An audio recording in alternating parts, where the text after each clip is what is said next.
आप सब माताएं तो भक्ति स्वरूपा है महाराज। रोज कथा होती, कभी इधर कभी उधर, कभी किसी रिश्तेदारी में, कभी कहीं मंदिर में, कहीं आस पड़ोस में। फिर भी आप सब लोगों ने धर्म के ध्वजा को पकड़े हुए, पुरुषगण तो सब नौकरी चाकरी में, रोजगार में लगे रहते हैं। कम रहती है संख्या, माताओं की संख्या विशेष रूप से। और आप लोगों के बल पर यह जो इतनी भागवत कथा वार्ता सत्संग सब हो रहे हैं, ये भगवान की बड़ी दया है, मान की शक्ति। आप लोग धर्म की वजह को पकड़े हुए इस समय, बल्कि घर में बच्चे भी हैं, पतिदेव भी हैं, तो चलो मंदिर चलो, आज जल चढ़ा दो, छुट्टी है। माताएं पकड़ करके जो भी भक्ति करता हो उसको भी भक्ति करवा दें, ये आप में सामर्थ है।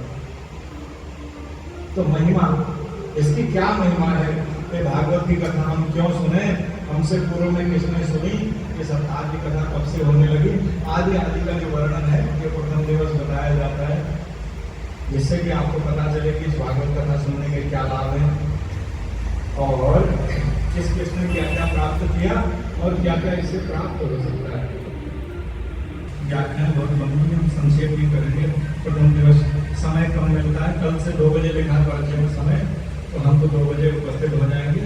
कोशिश करिएगा आप लोग भी समय से आ जाए। सच्चिदानंद प्रत्यादि तवे तापत्रय विनाशाय श्री कृष्णाय वयं नमः। प्रथम श्लोक में भगवान श्री कृष्ण को प्रणाम किया गया है। कैसे हैं श्री कृष्ण, उनके विषय में बताया। सच्चिदानंद रूपाय, भगवान में ऐसे अनंत गुण हैं, लेकिन 3 विशेष, क्या? सत्य, चित और आनंद। और संसार में ये तीनों नहीं है।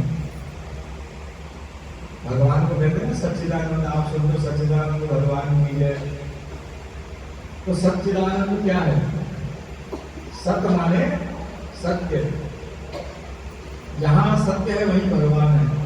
अब आप समझिए, अपने जीवन में अपने आस पड़ोस आप देखोगे तो सत्य कहाँ कहाँ है। तो सत्य की सीधी और बड़ी सरल परिभाषा है, जो हमेशा एक जैसा रहता हो, बदलता नहीं हो, उसी को सत्य कहते हैं।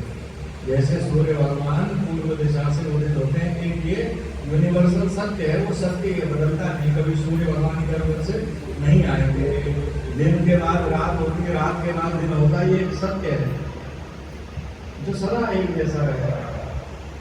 दिसंबर के बाद जनवरी आती है, चैत के बाद वैशाख आता है, ये सत्य है।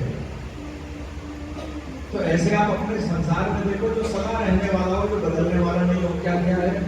तो आप देखोगे कुछ नहीं है। जहाँ बंजर खेत पड़े थे वहाँ हरियाली हो रही है, जहाँ हरियाली होती थी वो खेत आज बंजर हो गए पहाड़ों में।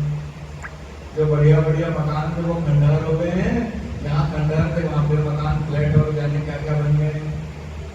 इसी समय में आधी दिल्ली में मुगलों के समय में सब कब्रिस्तान था, जो आज सब लोग खरीद करके बढ़िया मकान बना रहे।